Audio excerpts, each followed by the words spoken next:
नमस्कार, आप देख रहे हैं खबर मीडिया। दोस्तों, आज की इस वीडियो में मैं आप सभी के लिए लेकर आया हूं आज दिन भर की तमाम बड़ी और मुख्य खबर, जिसमें मैं आपको बताऊंगा कि कैसे सुशांत सिंह राजपूत केस में सबसे बड़ी खबर सामने आई है। इसके साथ साथ मैं आपको बताऊंगा कि कोरोना वायरस की वैक्सीन को लेकर सबसे बड़ी खबर है। साथ ही साथ अगर आप भी भारतीय रेलवे से यात्रा करने वाले हैं तो बहुत ध्यान से हमारी खबर को देखिएगा। इसके अलावा मैं आपको बताऊंगा कि कैसे मौसम वैज्ञानिक ने कहा है कि भयंकर तूफान पूरे देश में आने वाला है। साथ ही साथ राहुल गांधी ने प्रधानमंत्री मोदी को एक बार फिर से आड़े हाथ लिया है। तो ऐसी ही तमाम बड़ी खबरें हैं जिसके बारे में जानना हर किसी के लिए जरूरी है, इसलिए वीडियो को अंत तक देखिएगा। साथ ही आपसे बस एक छोटी सी रिक्वेस्ट है कि वीडियो को लाइक करके शेयर करना और चैनल को सब्सक्राइब करना। तो चलिए बात करते हैं सीधे पहली बड़ी खबर से।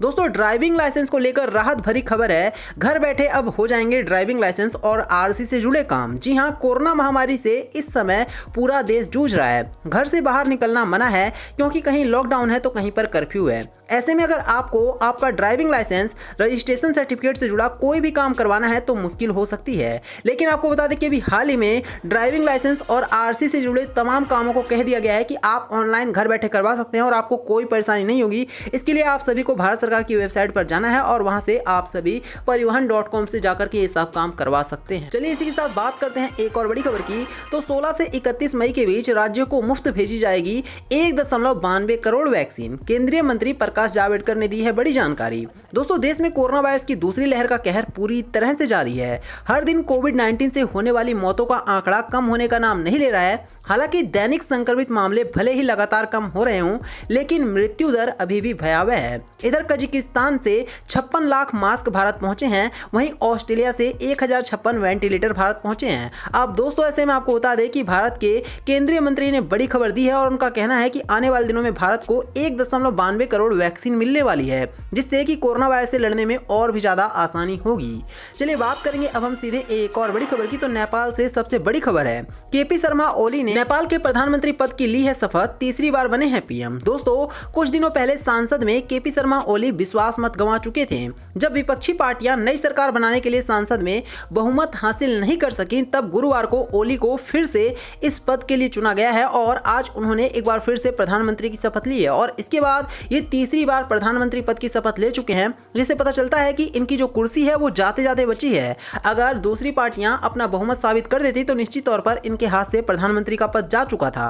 चलिए बात करेंगे एक और बड़ी खबर की। तो कश्मीर के सांबा में पाकिस्तान ने ड्रोन से गिराए हथियार और गोला बारूद, बीएसएफ ने तेज की है जांच। दोस्तों, जम्मू कश्मीर में सीमा पार यानी कि पाकिस्तान की ओर से नापाक हरकतें जारी हैं। आतंकवादी संगठन हथियारों को जम्मू कश्मीर में भेजने के लिए अब ड्रोन का सहारा ले रहे हैं। इसी बीच सुरक्षा एजेंसियां व सीमा सुरक्षा बल यानी कि बीएसएफ के जवान चौकन्ने हो गए हैं और उन्होंने एक बार फिर से पाकिस्तान को पूरी तरह से आईना दिखाया है। आपको बता दें कि पाकिस्तान वालों ने ड्रोन से हथियार और कई तरह के बारूद भारत में भेजने की कोशिश किए थे, लेकिन दोस्तों बीएसएफ के जवानों की पूरी तरह से निगरानी की वजह से एक बार फिर से पाकिस्तान की नापाक हरकत सामने आई है।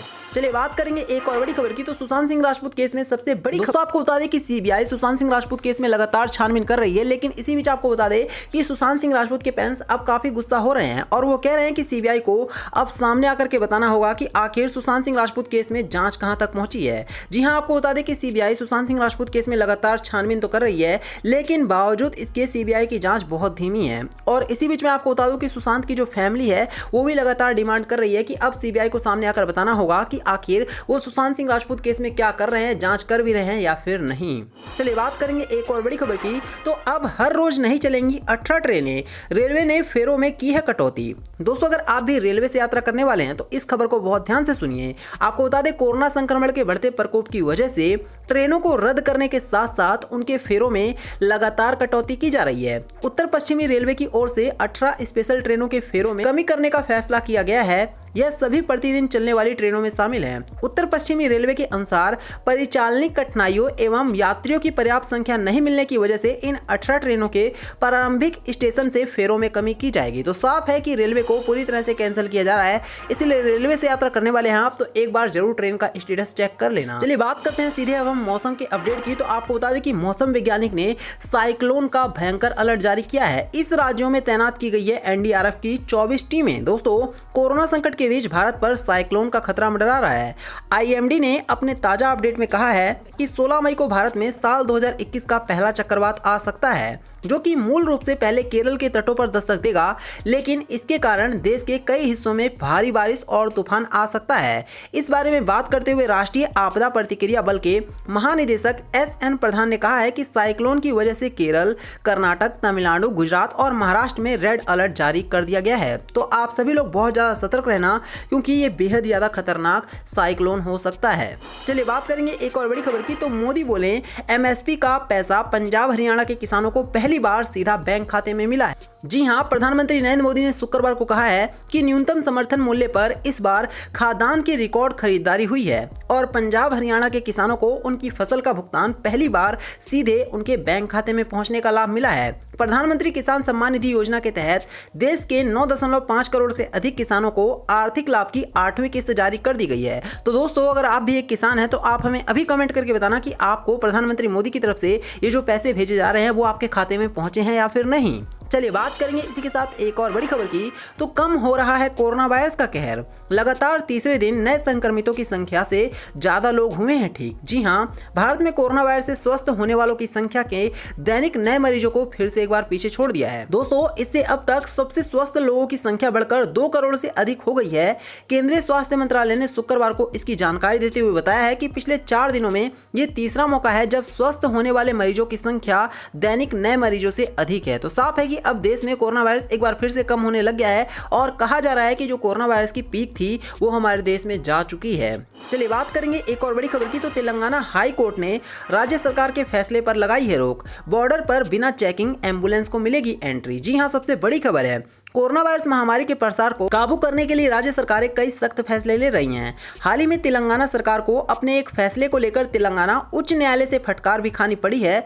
शुक्रवार को तेलंगाना हाईकोर्ट ने प्रदेश की YS जगनमोहन रेड्डी सरकार के उस फैसले पर रोक लगा दी है जिसमें कहा गया था कि पड़ोसी राज्यों से मरीज को ला रही उन्हीं एम्बुलेंस को प्रवेश की अनुमति दी जाएगी जिन्होंने पहले ही अस्पताल से अपॉइंटमेंट लिया हो। आपको बता दें कि बॉर्डर पर ही चेकिंग के लिए एम्बुलेंस को रोके जाने की वजह से 2 मरीजों की जान जाने का मामला सामने आया था, जिसके बाद दोस्तों एम्बुलेंस पर यह सबसे बड़ा फैसला लिया गया है। तो आप हमें कमेंट करके बताना कि यह फैसला सही है या फिर नहीं। इसी के साथ बात करेंगे एक और बड़ी खबर की। तो मारने वालों से बड़ा होता है बचाने वाला। कोरोना काल में मदद कर रहे श्रीनिवास से पूछताछ पर बोले हैं राहुल गांधी। दोस्तों, कांग्रेस नेता श्रीनिवास से दिल्ली पुलिस की पूछताछ के खिलाफ अब कांग्रेस नेता राहुल गांधी ने ट्वीट किया है। इसके साथ साथ कांग्रेस ने श्रीनिवास के समर्थन में I stand with IYC campaign भी शुरू कर दिया है। कोरोना मरीजों की मदद करके चर्चा में आए कांग्रेस नेता श्रीनिवासन ने शुक्रवार को दिल्ली पुलिस से पूछताछ की थी। अब इसके बाद दोस्तों राहुल गांधी का कहना है कि मारने वाले से बचाने वाला बड़ा होता है, यानी कि साफ साफ इन्होंने श्रीनिवासन का साथ दिया है